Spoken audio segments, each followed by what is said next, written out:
Boosting your FPS is very simple. I'm gonna show you the best settings you need to have some awesome FPS. So of course, press escape and go to settings. Now press graphics because this is where we're gonna go. Press quality, and of course I can say if you really don't care how the game's gonna look, just want the most FPS possible, you can just go to the lowest. That's what I'm doing, but the best settings are for people who care about the looks as well and still gonna have awesome FPS.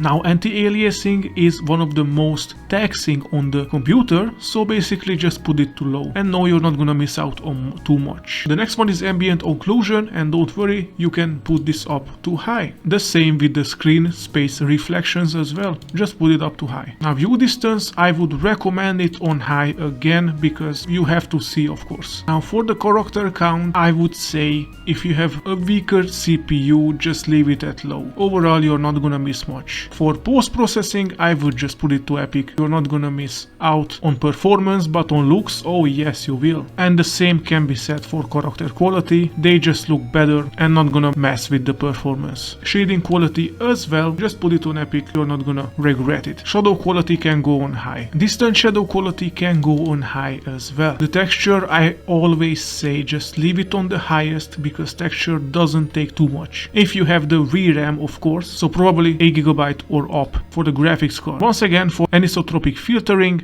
should be on X16. The effect quality should be on epic, and lastly the vegetation should be on epic as well. Now let's go to advanced. This is gonna be simple. Basically check off any of these, you don't need them, don't worry. For level of detail, yes, this takes some performance, just leave it at low. For character shadow quality, again, character stuff doesn't take too much away, so put it on high. Lightning quality, the same reason, just put it on high. Terrain quality, of course, again high. Now these two, oh yeah, these two are one of the biggest performance decreasers, so both of them should be on low. Volumetric clouds and volumetric fog, just leave them on low. Shader preloading, you can just leave it at epic. I literally didn't see any reason to make it lower. Now then, these check marks, just leave the hair strands off and the other two, leave them on. Happy FPS boosting and have fun.